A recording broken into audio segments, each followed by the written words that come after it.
Deixa esse já parei de primeiro áudio, se vocês tiverem problema ali, eu posso salvando no final da aula, viu? Eu posso olhar. Ah, é ótimo. Acho que é bom salvar. Eu acho que a gente vai fazendo um super backup. É uma boa.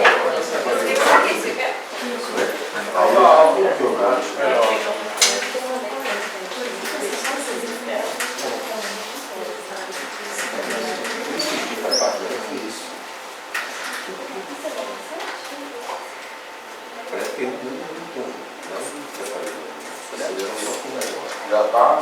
Vai ser assim? Não, tá filmando já. Já tá Já falando. não tá. Até tempo. Não, a gente edita essas partes depois. Não precisa, né, da gente. Então, gente, vamos retomar.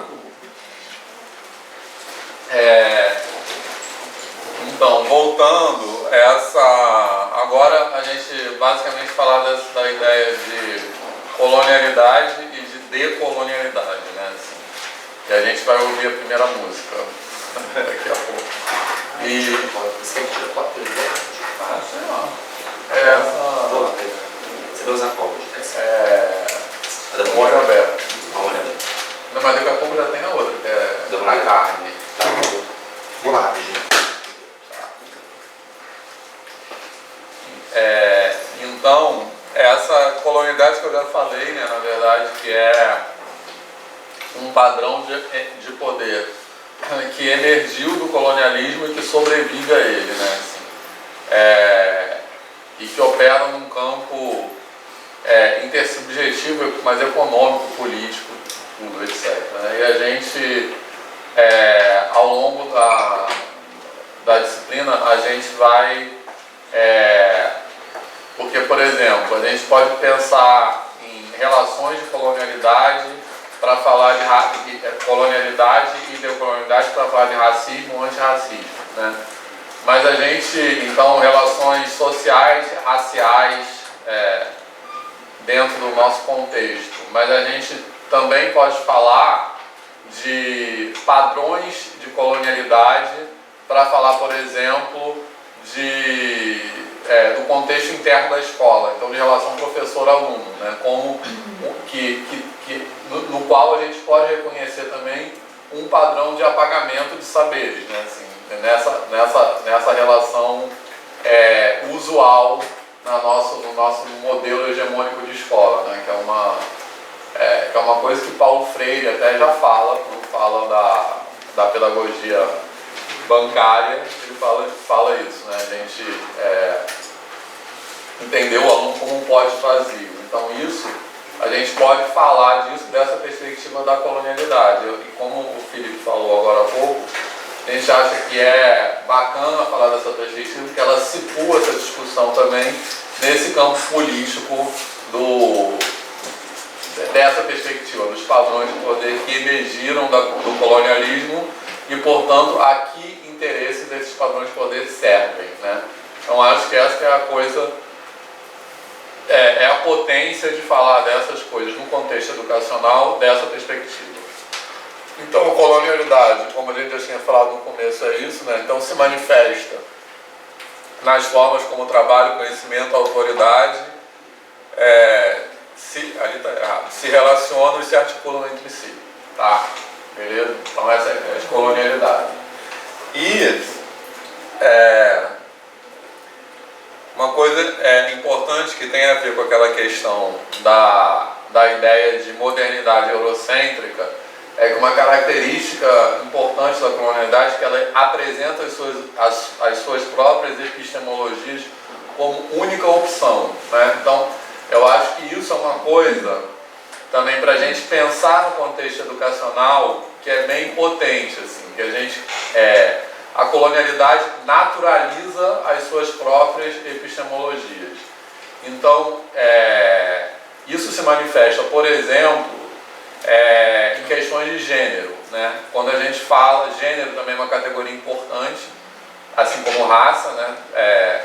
Inventada por essa modernidade eurocêntrica. E então, quando a gente fala, por exemplo, a fala, que é uma fala, eu como gay já ouvi muito isso, que é uma fala que cristianismo é contra a natureza, né? Então a gente pode entender essa fala, né, que o natural é ser homem e mulher, não sei o que, é ser hétero, né? Assim. Então essa fala que naturaliza determinadas epistemologias, determinadas racionalidades como única opção, né? Como se fosse uma coisa da natureza, como se não houvesse, assim, elimina qualquer possibilidade de problematização daquilo, né? Assim, acho que isso então a gente pode pensar nisso para relações raciais, de gênero, etc. Mas também pode pensar como essas relações de colonialidade se manifestam no contexto educacional, né? Então, por exemplo, a gente não consegue pensar numa aula de matemática que não tenha prova, digamos assim, né? Isso também é uma manifestação. É como se aquilo não fosse uma aula, assim, tem que ter, né? Uma aula que não seja o professor falando sozinho, assim. Até quando até os alunos mesmo reagem assim, qualquer coisa diferente, assim, os alunos falam, quando é que vai ter a aula? Quando é que vai começar a dar aula? Assim? Então a gente pode pensar, eu acho, nessas relações, que é isso que a gente está propondo, pensar nessas coisas, dessa perspectiva e desnaturalizar, né? O movimento de decolonialidade tem a ver com desnaturalizar essas coisas, né? Tirar essa coisa da única opção. E eu acho que isso tem uma potência muito grande para a gente pensar em educação, né? Esse pensamento decolonial.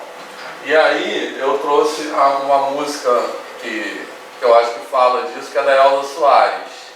Assim, as músicas que eu trago também são marcadas pelo fato de eu ser carioca, né? E de gostar de samba e dessa questão. Então, a Elza Soares tem uma música que fala dessa questão da natureza, né? Assim, do que é dito natural, né? Assim, então, vou colocar aqui, o Felipe vai tirar as shells da letra. Peraí, deixa eu ver um negócio.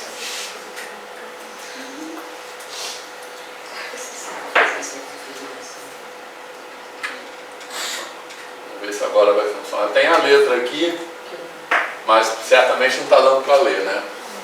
Mas o Felipe vai tirar a xerox da letra lá para vocês. Acho que se de repente apagar a luz, professor, aumenta o contraste. Ah, tá, vamos ver. Vou botar o... Eu queria minimizar o vídeo.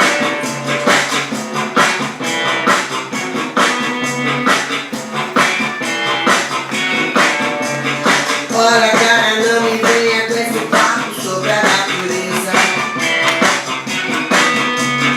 Cada um inventa a natureza que melhor lhe caia. Uma natureza que é a sua cara, uma natureza que se descarrega. Onde existe o tipo natural, o animal perfeito mora. Onde a verdade é garimpada até não sobrar nada.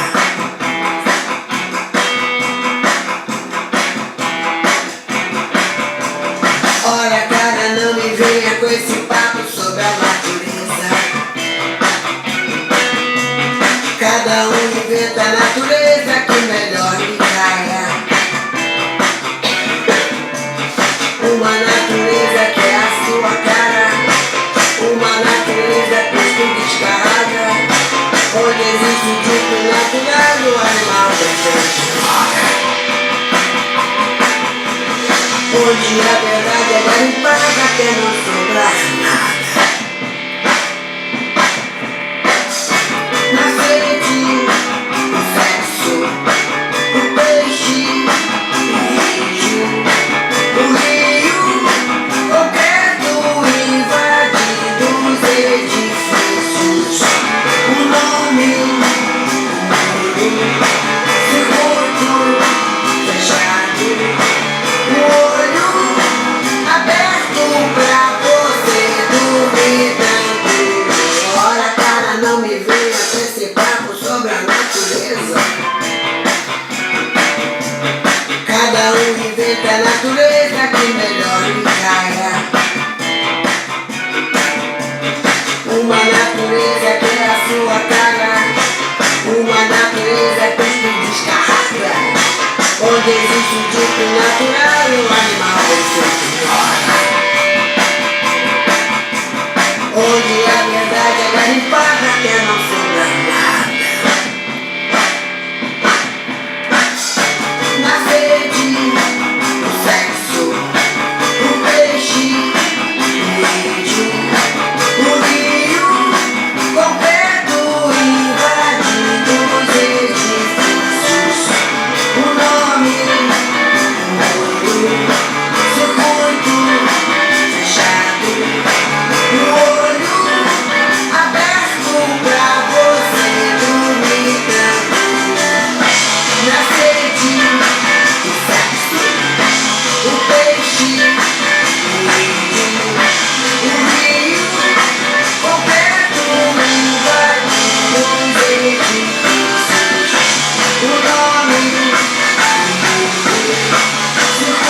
natureza? Então, para mim essa música me diz sobre isso, né? Sobre essa questão da naturalização das epistemologias de irmãs. Então não me venha com esse papo sobre a natureza. Cada um inventa a natureza que melhor lhe caia. E essa coisa que ela fala, onde a verdade é garimpada até não sobrar nada, né? Acho que é bem, para mim ela fala, que isso tem a ver também com como a gente se apropria da música, né? Assim, então para mim ela fala sobre isso, né? Sobre essa questão que a gente acabou de falar da apresentação como única opção. Então não tem esse papo de natureza, cada um inventa a sua natureza, né? Isso eu vejo até essa fala com dois lados, porque assim, eu invento o que é natural para mim e tem a ver com a invisibilização do outro, né? Às vezes eu quero inventar o que é natural para mim e tem que ser natural para o outro também, né? Então, a natureza como uma invenção, né? Não como uma coisa assim ontológica, né? Então acho que é isso aí que é bacana. Aquela parte que eu gosto bastante é aquele um muro, um nome, né? A atribuição do nome, a definição, a delimitação de um muro, de um circuito, né? Do olho, que está sempre aberto, vigiando, né? Sempre te controlando, então. É isso, não. Para você poder dormir tranquilo. Eu falo, né? Que de liberdade que te falam essas vozes, né? As vozes que estão te falando que você é livre, mas na verdade você está sendo controlado, né? Isso aí. Conhecia essa música? Não. É do CD, do penúltimo CD dela. Tá? Vai ter 3 músicas dela que eu amo, assim, eu gosto. Agora ela está lançando um novo CD, assim, com 89 anos. Quando eu levei ele pra ver, tem um grafite lá na Praça da Ação, eu levei ele pra ver o grafite da Elsa, depois cheguei pra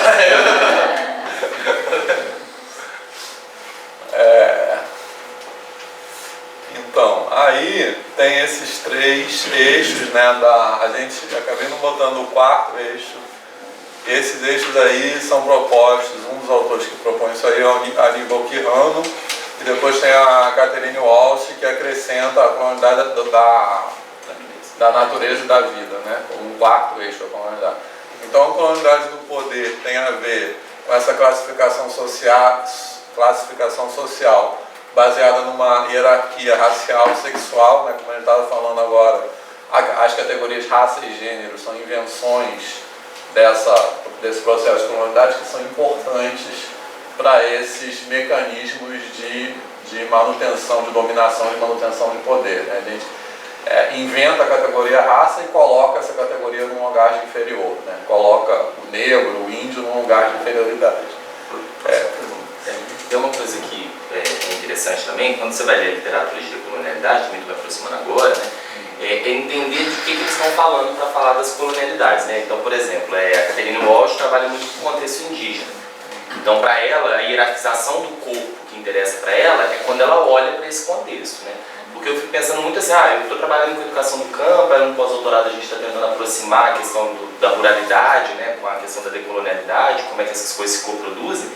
E aí você vê, por exemplo, que tem uma hierarquia territorial, né? A hierarquia que define o corpo rural, né? O corpo rural atrasado, né? Esse corpo que está sempre na condição do artesano, né? Do trabalhador rural, do camponês, é o que define o território, né? Então eu sou urbano, você é rural. O território que eu ocupo hierarquiza corpos, né?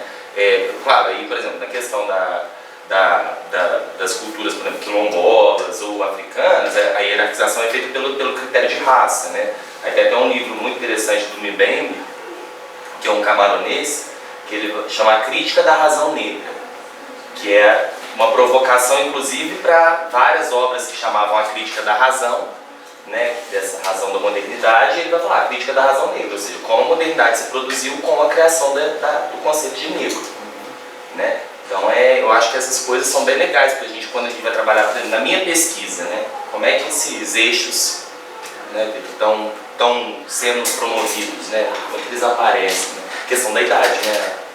Isso, exatamente. Veja, o que hierarquiza o corpo é o corpo idoso. Eu acho, além de ter a mulher, também tem. Isso aí. Então, tem um autor que a gente está falando daqui a pouco, é o Rufino, uma coisa que ele fala é que a primeira violência da comunidade é a violência com o corpo, né? que é exatamente essa questão, né, que o Felipe está falando, que se manifesta de tantas maneiras diferentes. E aí a colonialidade do saber tem a ver com a invisibilização de sabedorias outras, né, a questão de colocar, a gente já falou bastante, de colocar a epistemologia hegemônica num lugar de avanço e as sabedorias outras num lugar de atraso, né, e como eu falei, a gente, acho que para o nosso objeto aqui de discussão, é importante que a gente pode falar desses eixos, né, que são na verdade eixos que operam articulados. A gente pode falar desses eixos para falar dessas relações de gênero, de raça, etc., mas também pode usar esses eixos que a gente quer trazer para deslocar essa discussão sobre formação de professores para falar de relação professor-aluno, que também é atravessada por essas relações coloniais, né?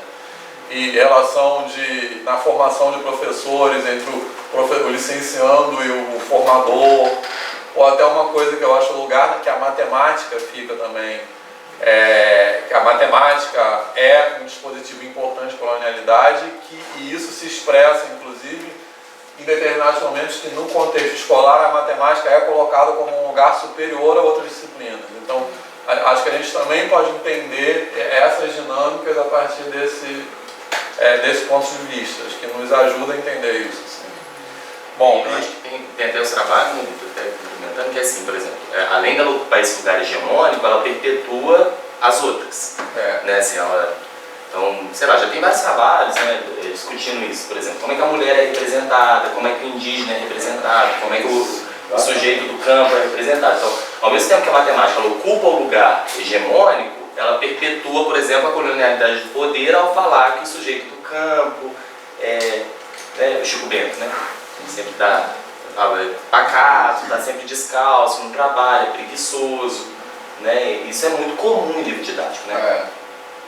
E também qual é a imagem, assim, no imaginário disseminado de o matemático. O matemático é um homem branco, europeu, hétero, cis, etc. Né? Assim, acho que a matemática opera muito dessa forma. Quando você estava falando aqui, eu estava pensando que eu acho que um dos problemas que me incomoda muito é porque o Brasil é o segundo maior país no número de população negra, só ficando atrás da Nigéria. Eu acho que esse fato ele não é muito levado em conta nos currículos também, nos professores. Eu acho que quando a gente fala assim na categoria indígena, parece que fica mais fácil de elucidar os fatos, porque já tem toda uma base teórica, assim, mas o negro ainda é um pouco mais complexo de se pensar, porque ele não está assim igual o indígena em território mais específico, tá? Então eu acho que é muito mais talvez complexo de tentar levar essa construção desse discurso, né, por esse lado da raça negra. Mas eu acho muito importante, talvez, não sei, problematizar isso. Eu acho que tem uma coisa do negro que está encarnado no corpo, né? Assim, o indígena, por exemplo, nem sempre vai ser reconhecido como indígena. Agora o negro não. Né? Então isso é uma coisa importante. Por isso que o movimento negro, né, tem que ter essa reivindicação dos corpos, né? Porque é pelo corpo, principalmente, que acontece o preconceito. Eu acho que isso é muito apagado, porque a ideia de miscigenação. Sim. O Vitor tem uma coisa interessante que ele me falou de miscigenação, né, do estupro. Tá aqui, vai. Você vai falar? Tem aquela música que ele fala. Só ia fechar porque se a gente for para pensar, né, esses professores, talvez a maioria deles vão atuar em escolas públicas e a maioria dos alunos que eles vão se deparar vão ser com alunos negros.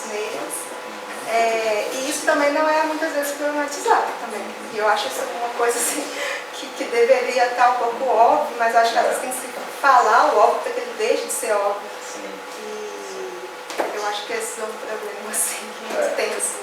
Exatamente. Daqui a pouco a gente vai mostrar, na verdade nem vai ser hoje, acho que amanhã ou depois a gente vai mostrar. Tem uma pesquisa lá de um aluno de doutorado lá do nosso programa na UFRJ, que ele fez com crianças negras do ensino fundamental, com referências materiais ideacionais. Então, uma das coisas que ele fez foi mostrar para essas crianças negras retratos de vários cientistas. Na verdade, ele é físico, o nosso programa lá é de educação matemática e ensino de física. E ele mostrou cientistas negros, vários negros e brancos, e perguntou para as crianças, quem aqui é cientista? E as crianças negras não identificam os negros como cientistas.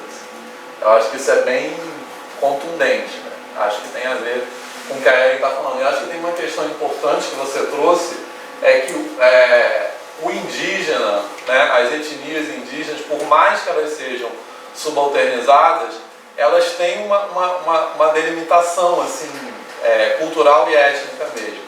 O negro que veio escravizado para o Brasil, por exemplo, eu sou branco, eu sei rastrear a minha ancestralidade, eu sei que eu sou descendente de italiano, por exemplo, meu avô era italiano.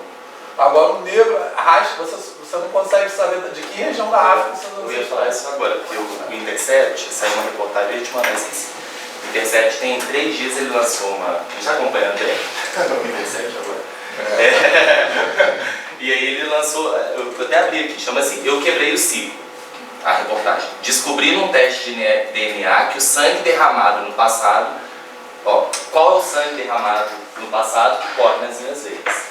Que o Mbembe ele tem uma discussão nesse livro, da Queixa da Razão Negra, que é muito legal, porque ele vai falar assim, como o primeiro movimento de ruptura da colonialidade é a questão da genealogia. O negro não pode ter passado. Né? Para você escravizar um povo, você tem que cortar o laço que tem. Então as famílias não eram separadas por uma questão, vamos separar, né? Vamos vender a criança. Isso era promovido. Não, as famílias e as etnias. Né? E as etnias. Misturavam nas senzalas pessoas que não falavam a mesma língua. Né? E você não pode ter esse laço comum. Né? E você não pode ter um laço com o passado, porque o laço com o passado é uma coisa que te move para o futuro, para a luta. Né? Então ele vai falar dessa ruptura genealógica que ele chama. Né?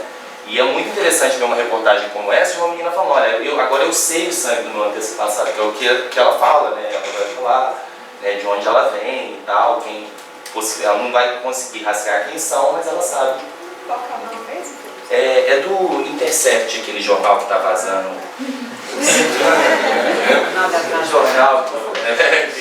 Aquele jornal legal que está vazando coisas, do então ministro Sérgio Moro. E aí chama Eu Quebrei o Ciclo. Se você colocar Eu Quebrei o Ciclo, Intercept, eu acredito. É do dia 25 a reportagem. É muito legal a reportagem para ilustrar essa ideia, sabe, da genealogia, né? Então tem também uma fala que a gente vai colocar também, não hoje, mas eu vou adiantar, que é do Mateus Aleluia. Eu não sei se vocês conhecem, mas ele é um músico brasileiro que trabalhou fazia parte de um grupo musical chamado Os Cinco Anos, na década de 70, sobretudo, que trabalhavam com resgate cultural de músicas de matriz negra e africana. Depois ele ficou um tempo em Angola e agora ele voltou para o Brasil. E ele tem eu vou botar uma fala dele, que ele fala sobre a ideia de ancestralidade nas sabedorias, nas espiritualidades de matriz africana. E aí que ele vai... não sei se eu vou dar spoiler. É um spoiler que ele já deu, que é essa ideia de ancestralidade não é só um olhar para o passado, é um olhar para o futuro. Então, por isso que quando se fala de ancestralidade na Umbanda e no Candomblé, é se projetar para o futuro também. Não é uma reverência ao antepassado só. Então, por isso que destruir essa ancestralidade é uma ferramenta de dominação importante. Né? Assim, que você apaga o passado, você apaga o futuro daquele grupo. Né? Assim. Então, o resgate disso, eu acho que é uma coisa fundamental. Eu tive uma experiência também, o único lugar da África que eu já estive, infelizmente, foi Cabo Verde. Né? E Cabo Verde, eu não sei se vocês sabem a história de Cabo Verde. O que hoje é o país, Cabo Verde, é um arquipélago e que não tem uma população nativa. Na verdade, quando os colonizadores portugueses chegaram, era um arquipélago deserto. E ele foi usado como um entreposto do tráfico de pessoas escravizadas. Então, os portugueses traziam, né, iam para a África, traziam as pessoas escravizadas, e ali era um lugar que eles paravam para reabastecer e tal, para seguir ou para a Europa ou para cá, né, para o Brasil. E então lá eles faziam isso, né? Então lá eu fiz as visitas lá pelos sítios e tal, que as senzalas, eles traziam pessoas de várias etnias e separavam as etnias. Então cada senzala tinha pessoas de várias etnias que falavam troncos linguísticos completamente diferentes. Então, e aí as pessoas já chegavam aqui no Brasil misturadas. Assim, não só separavam as famílias, como separavam as etnias. Assim, uma coisa... Agora, como que esse projeto foi bem arquitetado? Exatamente. Isso. E a coluna da natureza, quer falar um pouco? Que a Catherine Walsh, ela tem recentemente, não recentemente, já tem um tempo, mas é porque não aparece muito na literatura, que é essa colonialidade da natureza, né? Que é a ideia de qualquer separação do homem, do humano, com o natural, né? Então, por exemplo, a separação cultura-natureza, né? A separação corpo-espírito, são dicotomias criadas nessa ideia de colonizar a natureza. A gente fala que na matemática tem muito isso, né? Porque tudo é matemática, a matemática está em tudo. A matemática é o alfabeto que Deus, né, criou o universo. Essas frases reforçam como a matemática ela coloniza a própria natureza. Né? Ela cria Mas é o pai da música. Sem os gregos não tinha nada. Ele estava falando até disso aqui agora, não tinha nada, né? Então, assim, essa ideia da matemática preceder o mundo, né? Que foi criada pela modernidade. O livro da Tatiana fala muito disso aí, né? Que essa ideia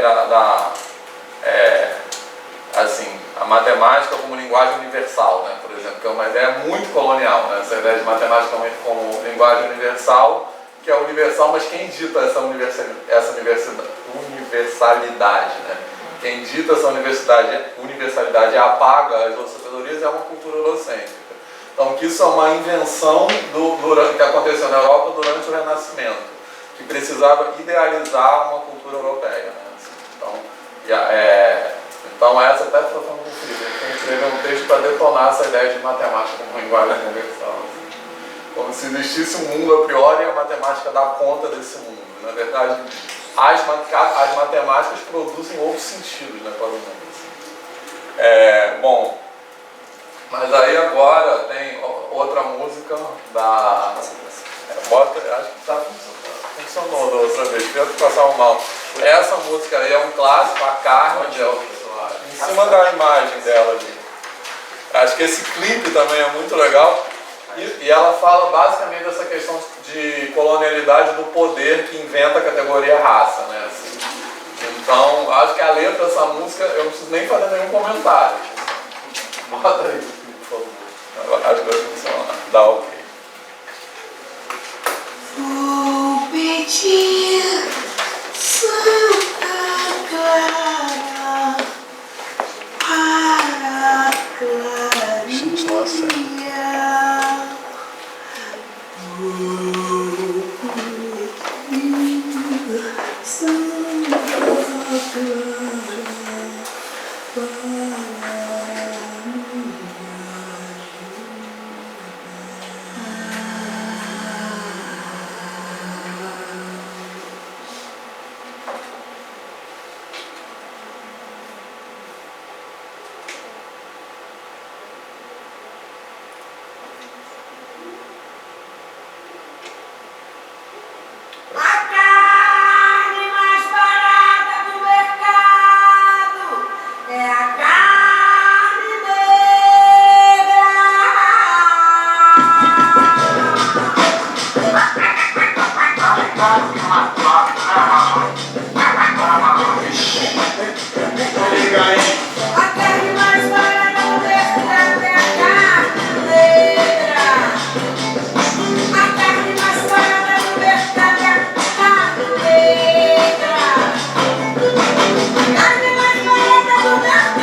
acho muito bem intencionado.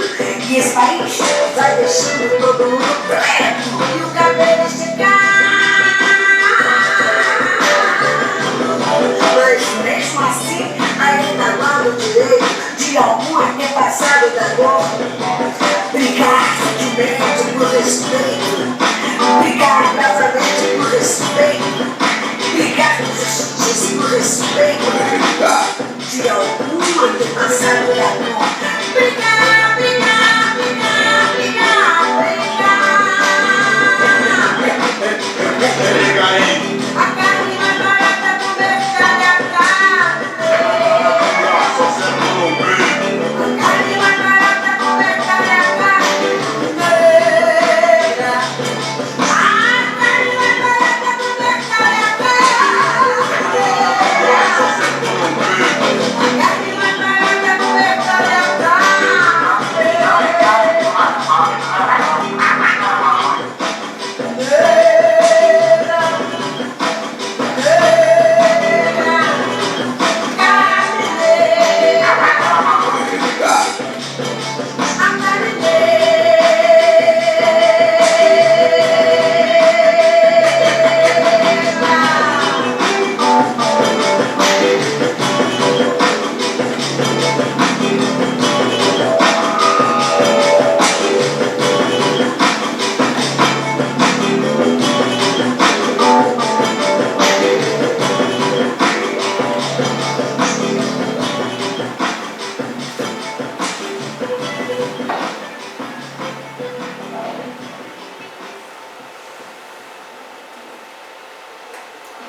Então, acho que essa letra fala tudo, né, que a gente estava falando.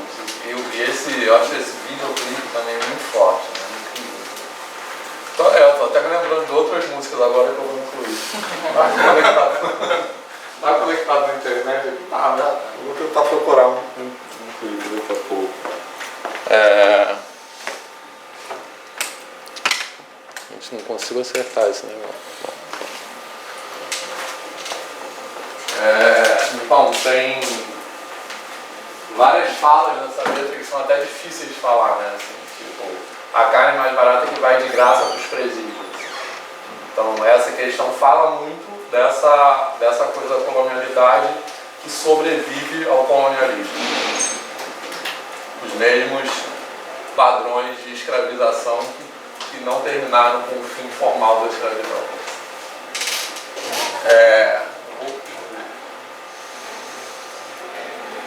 Eu queria, posso botar outro vídeo, mas lembrei agora. Deixa eu ver se eu acho aqui também. Não quer falar alguma coisa? Depois da Elza. Depois da Elza sempre quis falar. Rapidinho.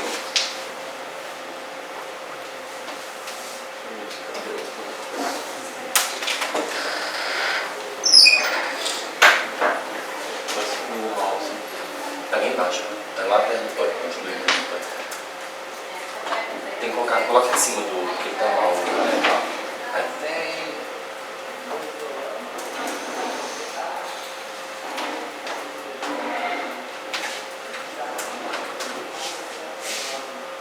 Deixa eu ver se eu acho um vídeo aqui, que eu acho que dialoga muito com isso.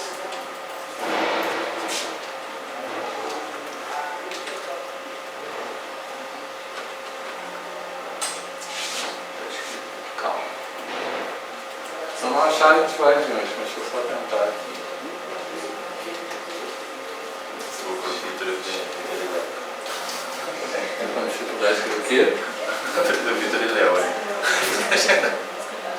Calma. Agora é Vitor esse. E já.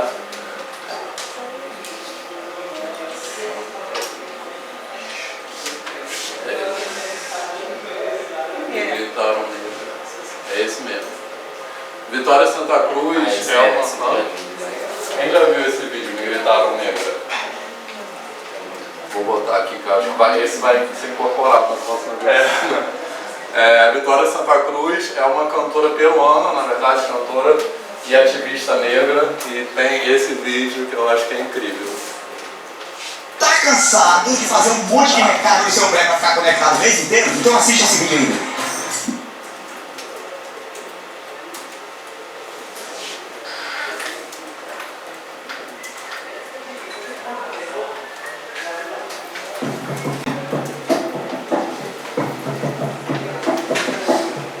Tenía 7 años apenas 7 años. ¿Qué 7 años? No llegaba a 5 siquiera.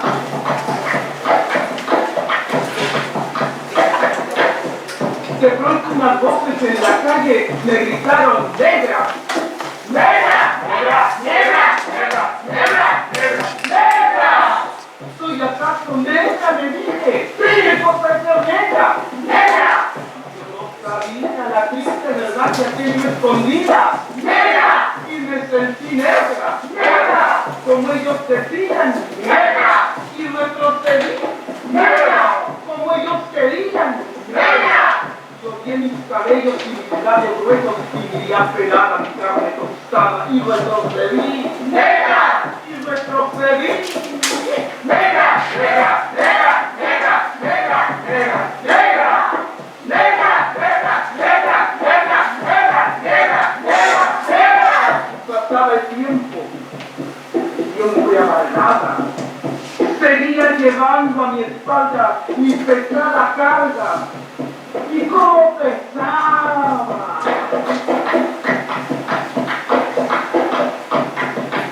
Y el aquí el cabello, le colgué la cara. Y entre mis entrañas siempre resonaba la misma palabra: ¡negra! ¡Negra! ¡Negra! ¡Negra! ¡Negra! ¡Negra! ¡Negra! Hasta que un día que retrocedía y que iba a caer. ¡Negra! ¡Negra! ¡Negra! ¡Negra! ¡Negra! ¡Negra! ¡Negra! ¡Negra! ¡Negra! ¡Negra! ¡Negra! ¡Negra! ¡Negra! ¡Negra! ¡Negra! ¿Y qué? ¡Negra sí! ¡Negra soy! ¡Negra! ¡Negra soy! ¡Negra sí! ¡Negra soy! ¡Negra soy! Yo en adelante no quiero laciar mi cabello. ¡Quiero! Y voy a reírme de aquellos que por evitar según ellos, que por evitar los algún sin favor llevan a los negros gente de color. ¿Y de qué color? ¡Negro! ¿Y qué lindo fue? ¡Negro! ¿Y qué ritmo tiene? ¡Negro, negro, negro, negro, negro, negro, negro, negro, negro, negro, negro, negro, negro, negro, negro! ¡Al fin! ¡Así comprendí! ¡Al fin! ¡Ya no retrocedo! ¡Al fin! ¡Y avanzo segura! ¡Al fin! ¡Avanzo y espero! ¡Al fin! ¡Y bendigo al cielo porque digo Dios que el negro caballo fue de mi color y ya comprendí! ¡Al fin! ¡Ya tengo la llave! ¡Negro, negro, negro, negro, negro, negro, negro, negro, negro, negro, negro, negro, negro, negro, negro!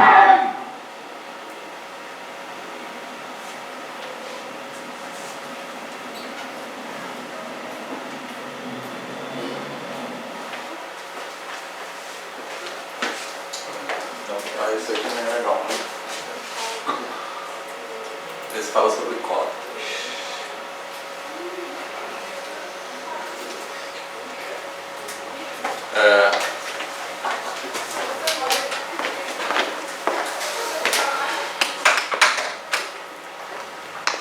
Eu acho que esses dois vídeos dialogam muito, né? Assim, que eles falam dessa questão de colonialidade do poder e de reação à colonialidade, né? Assim, que é... Assim, tá, pronto.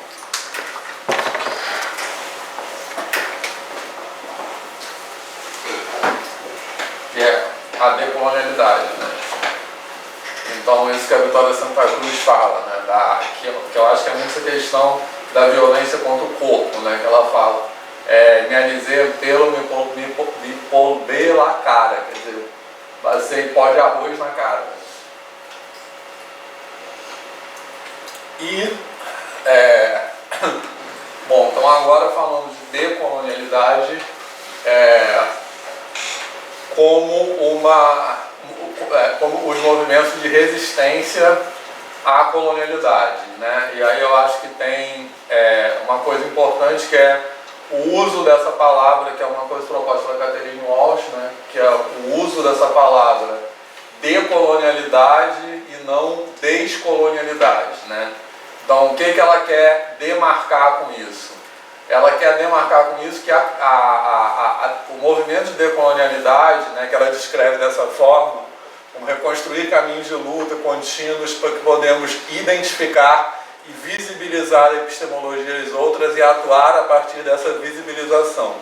Então ela coloca isso em oposição à descolonialidade para demarcar que ela parte da suposição que não existe um estado neutro de colonialidade. Então a decolonialidade não é que a gente vai fazer de conta que não existe a colonialidade.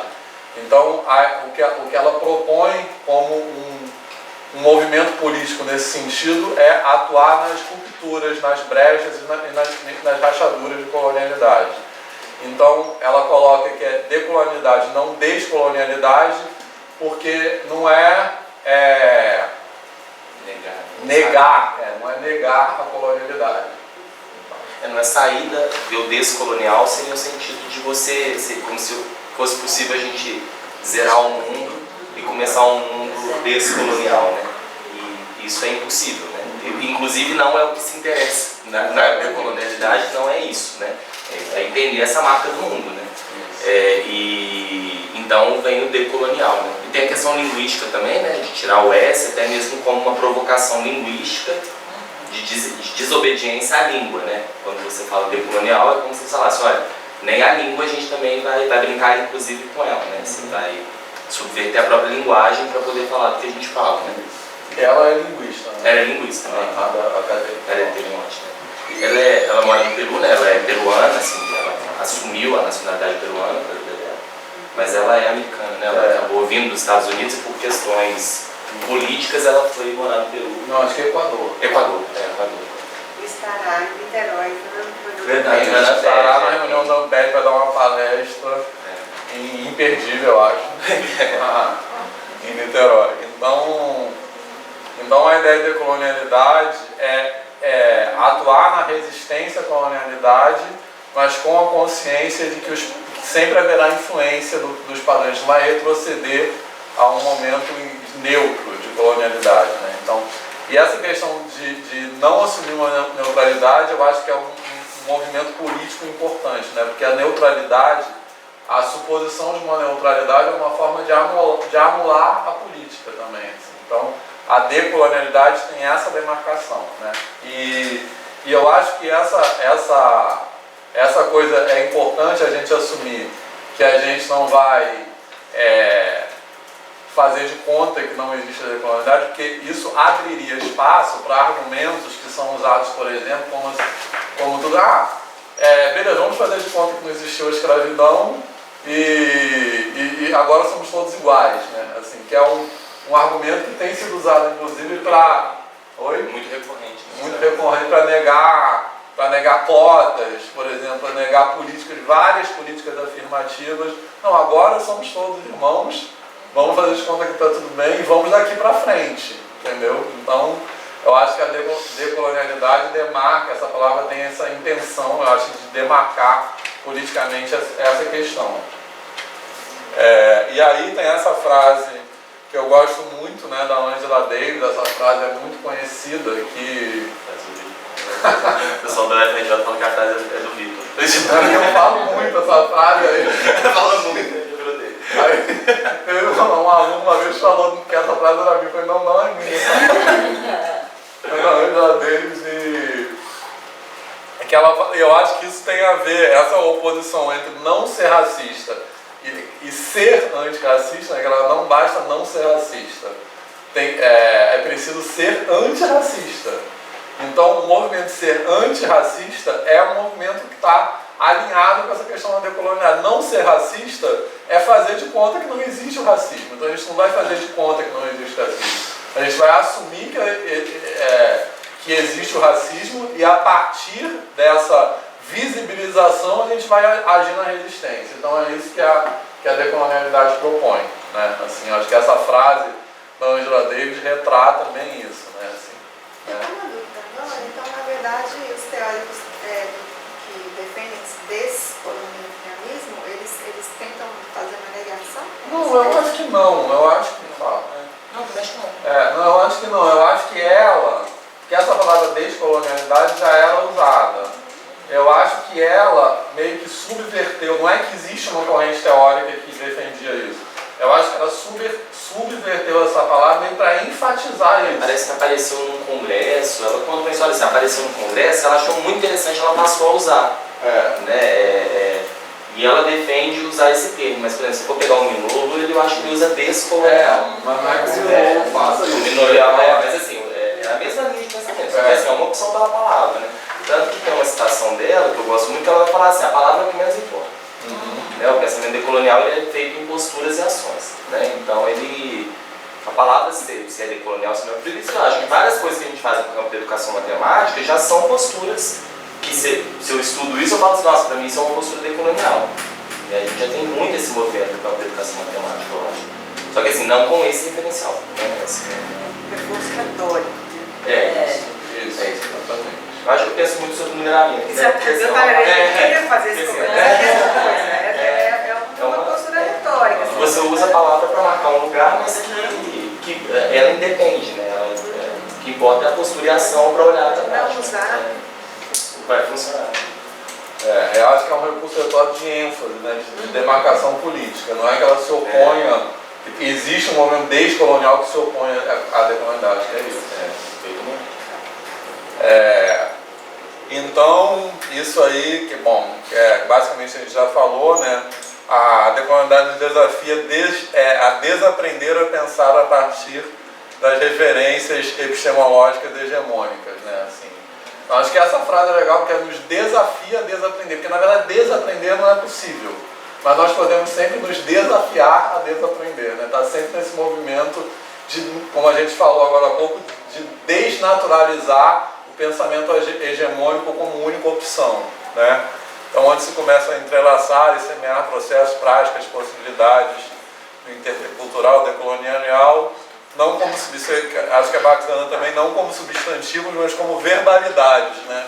Que despertam um agir ativo. Assim. Então, é um movimento permanente. Acho que é bacana isso. E aí tem outro, eu quero mostrar também um trecho, não é uma música, mas é um trecho de um documentário. Esse documentário é bacana, depois vocês podem olhar no YouTube também, Bichas, que são basicamente depoimentos de homens gays, assim, sobre essa questão, mas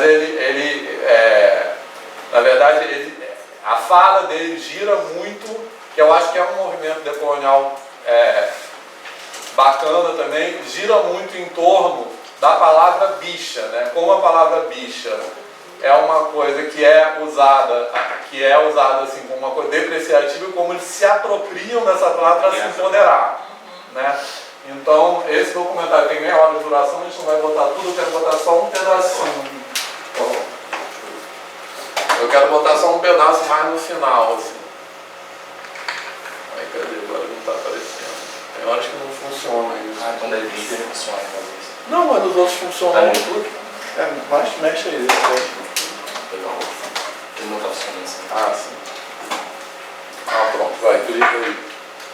Vai, agora a gente vai. Oi, meu nome é João Pedro. Deixa eu botar aqui.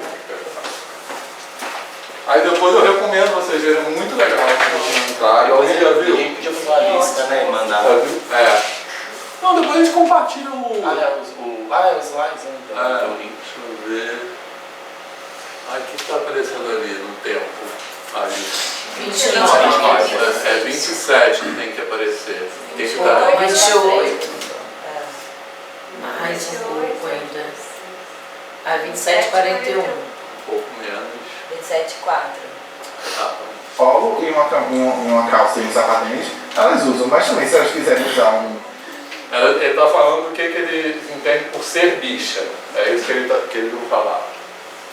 Um shortinho, uma regata e botar maquiagem na cara, ou usar uma saia, usar uma bata, usar um cropped, tipo, elas são apontadas na rua, elas são motivos de chacota. E não, frente ao corpo dela. Aí o povo fala, mas você pode ser gay sem ser bicha, pra que isso? Só pra chamar atenção? Não! Porque se a gente for viver se enquadrando nesse padrão que a sociedade acha que é o certo, a gente não vai ser livre nunca. tudo que é feminilizado no homem é ruim pra cabeça das pessoas. Por que isso? Porque a bicha que faz uau, dança Britney na balada, se monta e tal, é o homem que tem os trejeitos de mulher. Tipo, isso ofende a masculinidade do homem. Isso vem de muito tempo, sabe?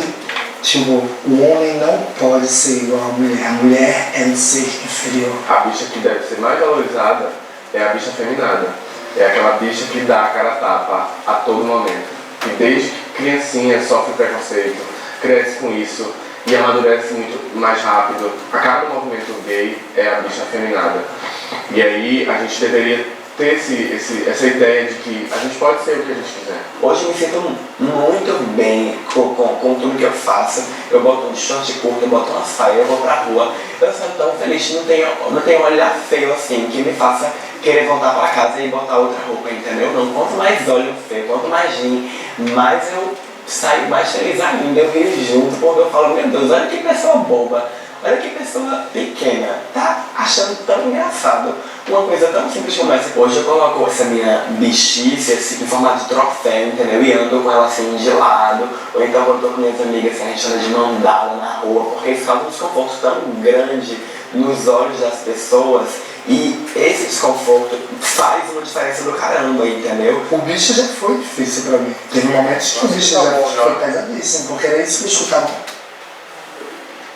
É legal que eles pegam pessoas de várias De várias regiões, né? regiões. Tem essa questão do regionalismo também, que é algo... Exatamente, né? Até no sotaque, né? Assim, que também é... Então essa frase que eu acho incrível, a bicha que deve ser a mais valorizada é a bicha afeminada. E essa parte, aquela bicha que dá a cara a tapa o tempo todo. Assim. Então essa questão que eu acho que esses autores falam de colonialidade, que é do controle do corpo, né? Então que como eu falei, aquele autor fala, o Rufino, que a gente vai mostrar daqui a pouco, que a primeira violência da colonialidade é a violência com o corpo, né? E nos autores que discutem da minha questão LGBTQI, existe uma ideia que agora está sendo falada, que é a ideia da passabilidade, né? Assim, o gay, ou até também, eu estava até falando com o Felipe, já falaram assim, você é gay, mas você é discreto, então você é aceitável.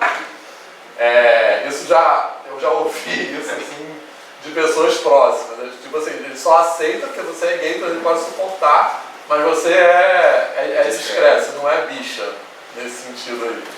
Então essa frase eu acho que é muito legal, a bicha que dá a cara a tapa, né? Aquela que desmunheca, que é afeminada, etc. Né? Mas tem também os gays que abominam as bichas. Exatamente. Mas esse é o mesmo movimento de todos os grupos, é aquela coisa do corpo, né? Assim, você, corpo negro que se nega a ser um corpo negro e busca outras saídas para não ser aquele corpo, né?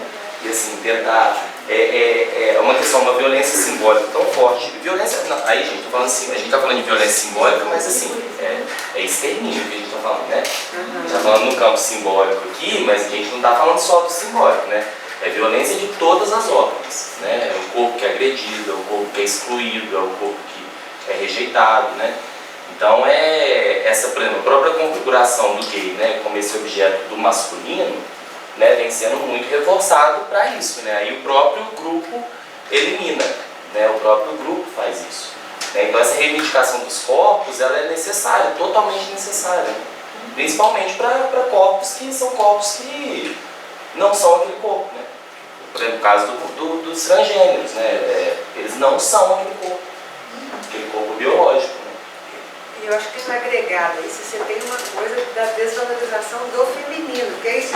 Isso também. Porque a mulher, digamos assim, a mulher que é bicha, digamos assim, é perua. Então você vai ter lugares em que isso não é permitido.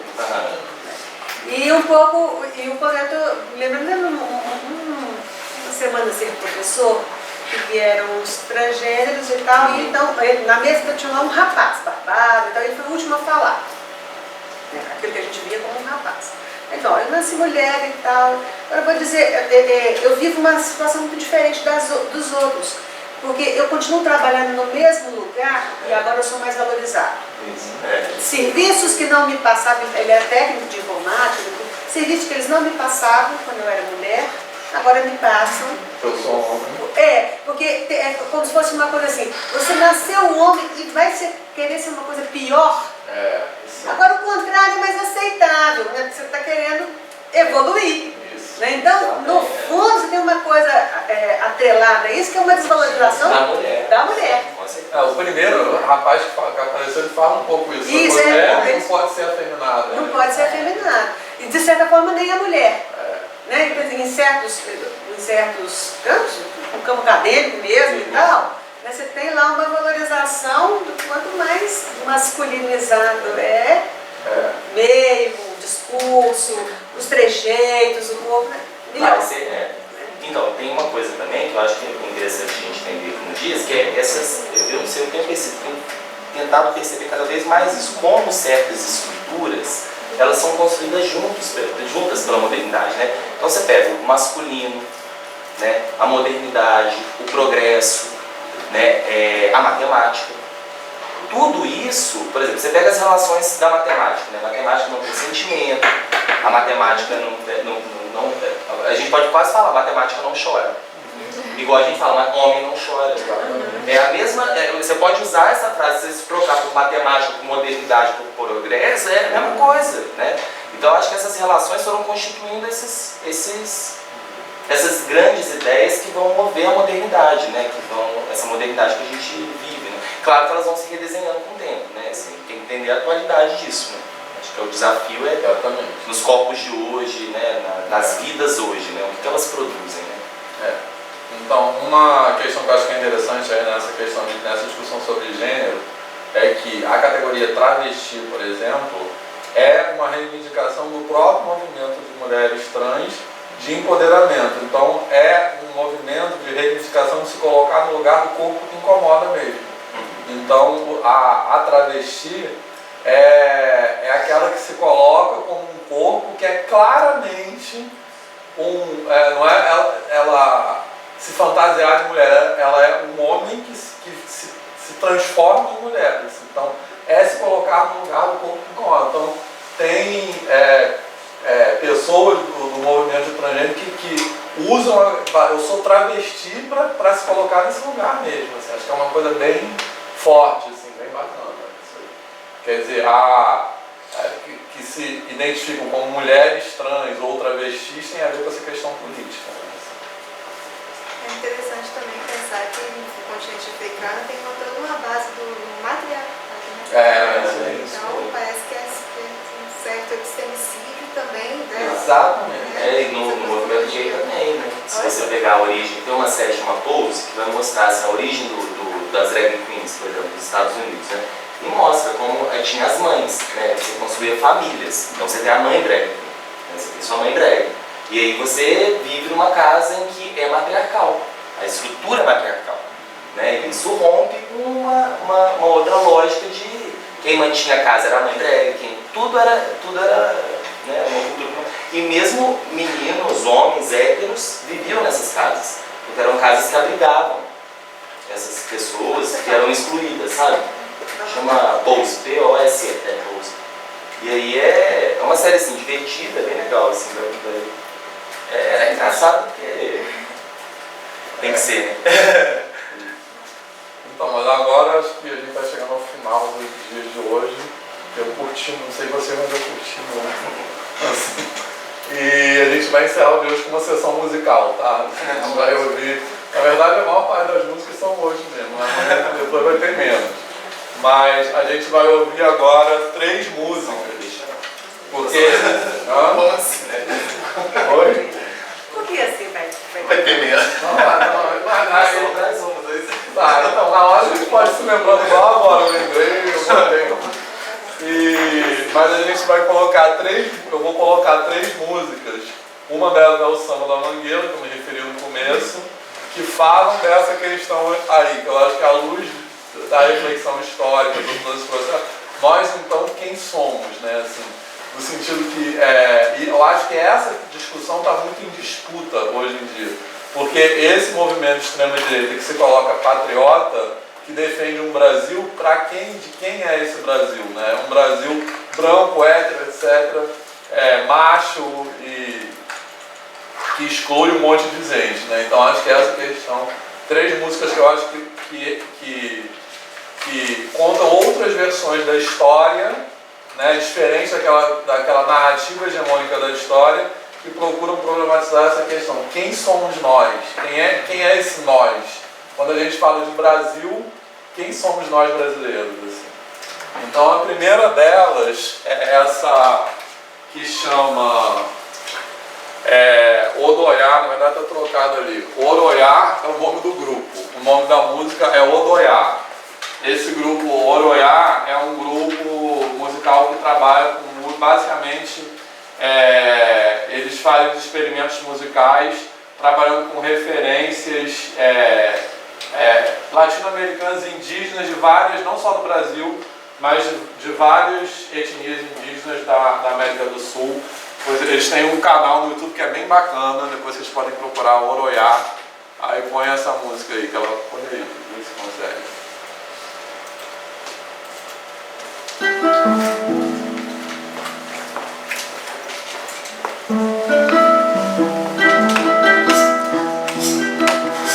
Não consigo decorar isso. Vai ser.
questão do mito da miscigenação, que é colocado nessa narrativa hegemônica da história como uma coisa assim, de irmandade entre os povos, e que na verdade é uma história de estupro, né? Assim, então, e o que eles falam, se de sangue e estupro somos feitos, nós então quem somos? Né? Nós somos, aí não vou saber decor, mas nós somos o capitão navio negreiro, o capitão do mato, não sei o quê, ou nós somos os índios e os quilombolas? Nós somos os que exploram ou destroem a terra, ou somos nós a terra? Acho que é muito bacana, né, essa ideia. Tem o Gessé Souza, que tem uns livros sobre cidadania brasileira, Elite do Atraso, né? Ele vai falar muito sobre essas questões, né? Sobre essa cultura, como se construiu no Brasil um discurso sociológico sobre como é a nação brasileira, no final da escravidão principalmente, para você tem uns clássicos em Casagrande Senzala, né? São clássicos da sociologia, mas para construir uma ideia de apagamento da escravidão, né? Que acabaram contribuindo, talvez sem saber, mas fazendo, apagando, né? Por exemplo, o brasileiro como cordial, né? Essa ideia que se construiu no Brasil, né? Para esconder toda a violência simbólica que a gente vive, dos corpos e tal, o brasileiro é cordial, né? Essa imagem da amizade do brasileiro foi construída depois da escravidão, né? O brasileiro como amigável, né? O brasileiro nunca foi amigável. E agora sim, foi uma. Entendeu? Isso acabou esse mito do Brasil. Uma ideia construída, né, para o mundo, né? E, além disso, para alimentar o turismo, né? Então, isso é importante. O Brasil, como potência agrícola, ele vai discutir isso também. Para a educação do campo, para a gente é muito interessante. O Brasil não é uma potência agrícola. Vou já a ideia que no Brasil se planta porque a gente tem terra. A gente tem floresta. O Brasil não é terra para plantar. Né? Porque para você plantar, você tem que arrancar uma floresta. Então, assim, esse mito que se construiu do Brasil como potencial agrícola é inventado. Que é o que está acontecendo agora. Justifica você arrancar a terra para plantar, né? Então, assim, atacar isso é colonialidade, né? É você atacar esses discursos hegemônicos que silenciam processos de extermínio, né? Então, essa característica da colonialidade que a gente falou agora há pouco é assim, em nome do progresso, tudo é justificado. Então, é justificável a escravização dos povos, a destruição da terra, porque o progresso é o bem. Então, é o avanço, é o desenvolvimento, e para chegar a esse desenvolvimento, qualquer violência é justificada. Você me lembra do agro, né? O agro é terra, o agro é pobre, o agro é tudo. Né? E terminou, o agro é tudo, né? Bom, e aí essa música também aí é um samba enredo, na verdade está até errado ali, o autor dessa música, quem vai cantar é o Wilson Moreira e o Ney Lopes, né? E o Ney Lopes, eu acho que é um sambista carioca que tem um trabalho muito bacana, que ele tem que ele também é historiador de formação, então ele tem todo um trabalho das composições dele que resgatam a história do povo negro afrodescendente no Brasil. Mas essa música, na verdade, é de autoria do Candeia, que é um outro sambista carioca, também já falecido, muito importante. E ela é um samba enredo, na verdade, mas ela não é um samba enredo de uma escola de samba que existiu. Mas não era uma escola de samba que concorria, era uma escola de samba que tinha um lugar, mesmo assim, de resistência, era quilombo, né?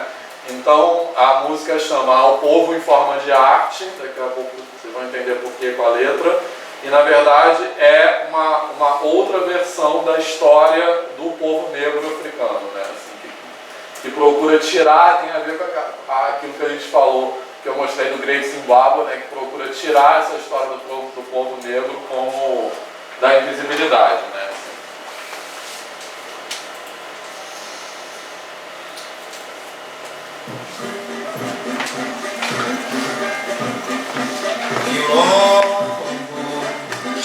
Pesquisou suas raízes,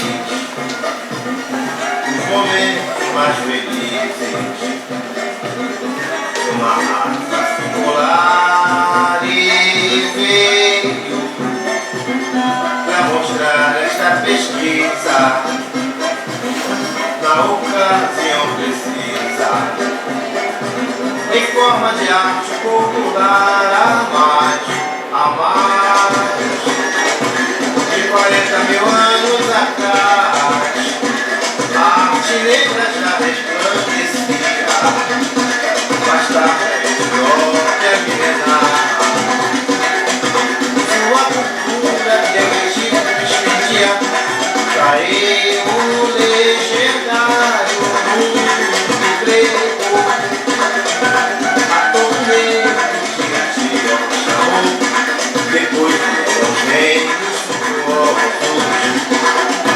potencial cultural superior. E hoje são lembranças do passado, que a força da ambição exterminou.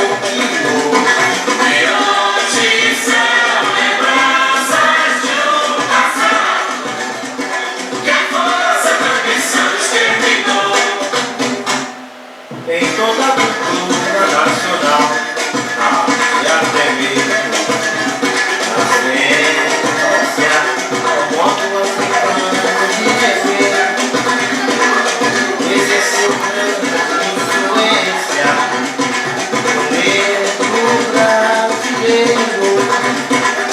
Apesar de tempos infelizes, lutou, morreu, sem abandonar suas raízes. Por isso o quilombo desfila, devolvendo em seu estandarte a história de suas origens ao povo em forma de arte. Quilombo, pesquisa suas raízes e os momentos mais felizes de uma casa singular e bem, pra mostrar essa pesquisa na ocasião precisa, em forma de arte popular, para mais, a mais de 40 mil anos atrás. A arte negra já resplandecia, mas nada de onde é milenar. Sua cultura até mais Egito expandia, daí o legendário povo grego. A todo negro de Etiópia chamou, reconheceu negros suntuosos, de vida cultural superior. E hoje são lembranças de um passado, que a força da missão exterminou.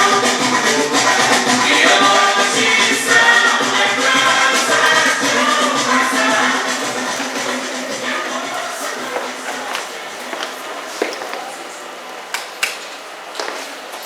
Uma vez foi um motivo de grande honra. Uma vez um amigo meu que é músico e é negro falou pra mim uma vez que eu sou o único branco que ele conhece que conhece essa música. E bom, nessa música acho que a letra é bem assim, fala por si, né, que essa coisa de tirar da invisibilidade essa história do africano e do negro, né, que tem a ver com aquilo que a gente mostrou do Great Zimbabwe.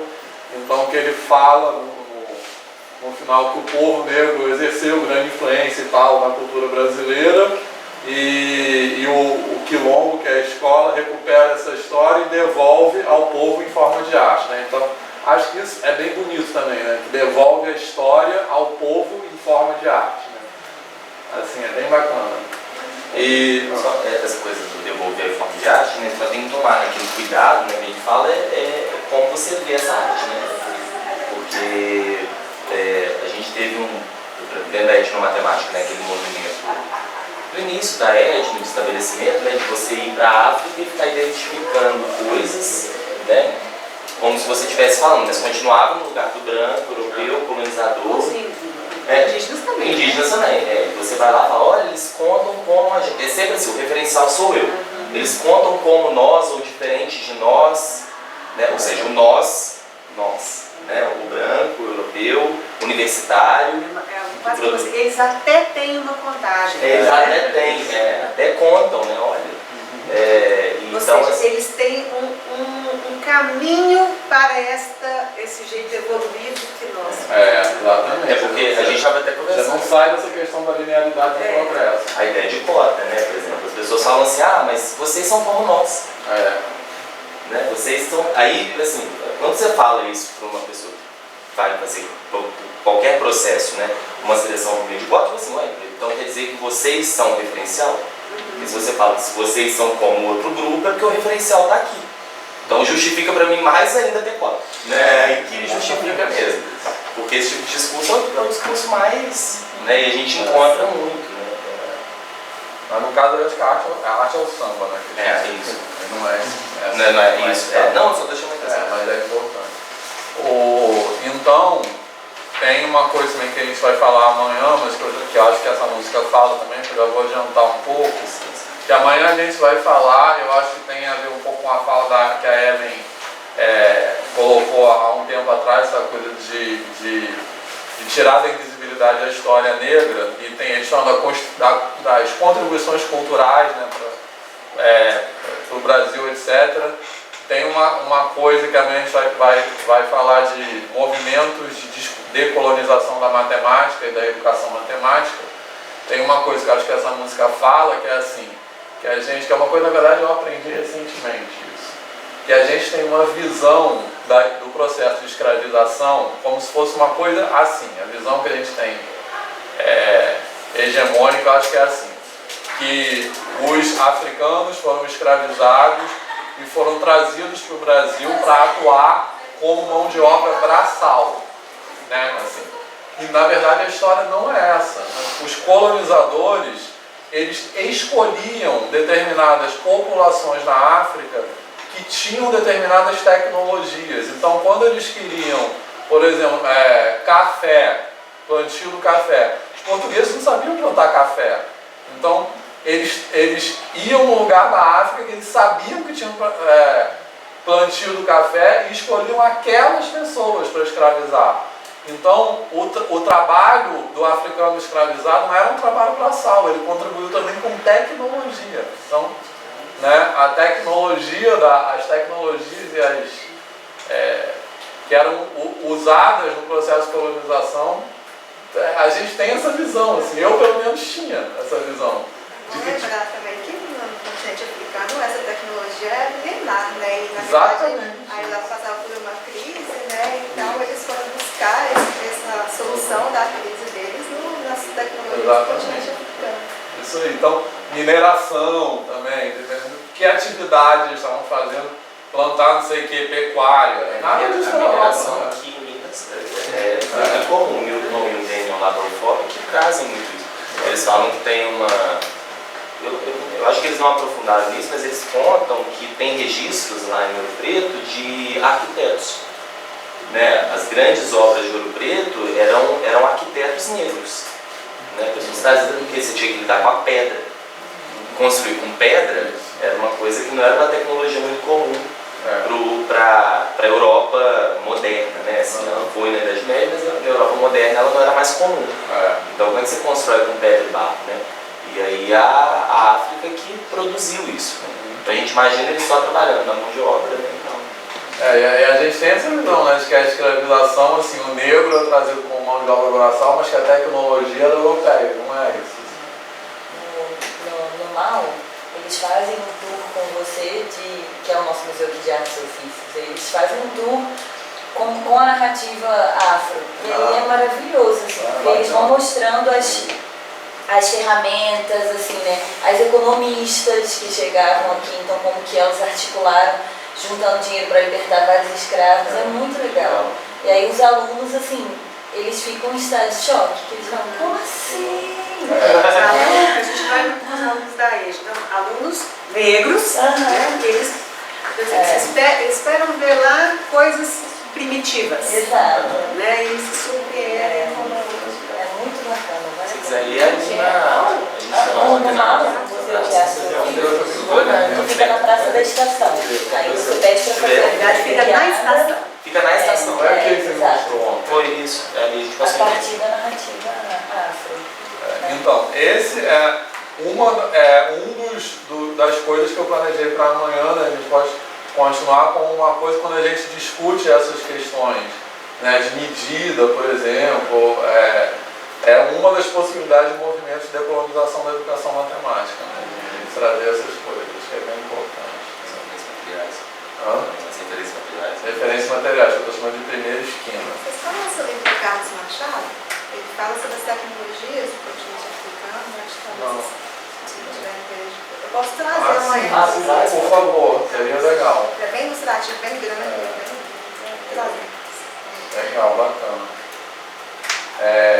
Bom, então para terminar essa música aí, vamos encerrar com o dia de hoje com o Samba da Mangueira. Isso aí. Isso aí é legal que tem um clipe.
Bom, eu não sei se é porque eu sou carioca, mas eu acho de arrepiar essa música. E eu acho que é isso, né? Assim, tem só uma frase que a gente não precisa dizer mais nada, que é a história que a história não conta, né? Disso que essa música fala, né? Que é uma história que é, como eles dizem, mais de invasões do que de descobrimentos, né? Então, eles estão trazendo uma narrativa, né, da história brasileira, que, por exemplo, quando a gente fala de independência na narrativa hegemônica da história brasileira, como é que é o nome daquele negócio? Independência ou morte, né? Nem sei. Aquelas coisas de Dom Pedro I, etc., que é uma narrativa da história que invisibiliza vários movimentos, que ele fala o Dragão do Mar, por exemplo, que foi um líder, né, no Ceará, né, em Fortaleza, vários movimentos de independência que não são narrados nessa narrativa oficial. Então, nesse samba, ele fala disso, né, a história que a história não conta. E eu acho que a reflexão que a gente quer trazer nesse deslocamento do discurso sobre formação de professores de matemática quais são as histórias que são invisibilizadas nesses territórios de formação de professores ou de aulas de matemática, etc. Né? Como é que a gente se apropria dessa opção decolonial para deslocar esse discurso político, para deslocar esse discurso sobre formação de professores que ensinam matemática para um território político que busque tirar da invisibilidade as vozes que são invisibilizadas nesses contextos de formação e prática de professores de matemática. E eu acho que é assim, por isso que a gente vai continuar a discussão amanhã. Fala. Não?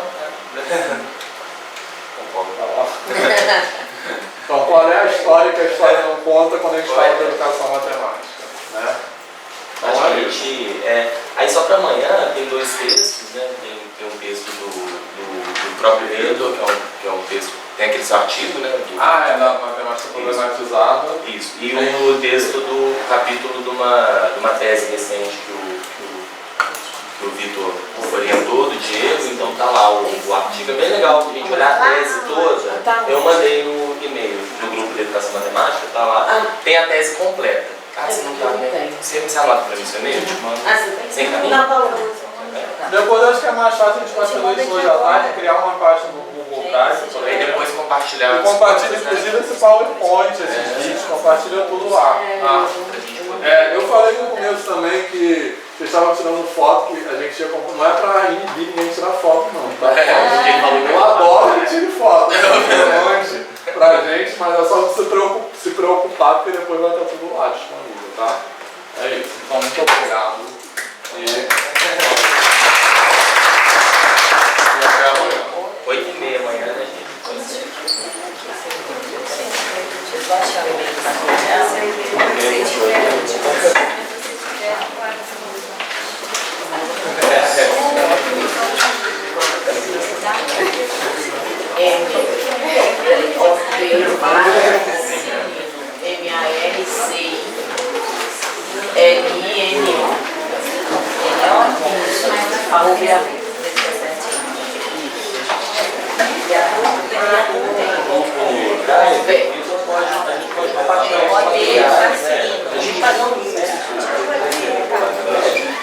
Essa, porque eu vou salvar já vídeo pra mim, você vai almoçar por aqui?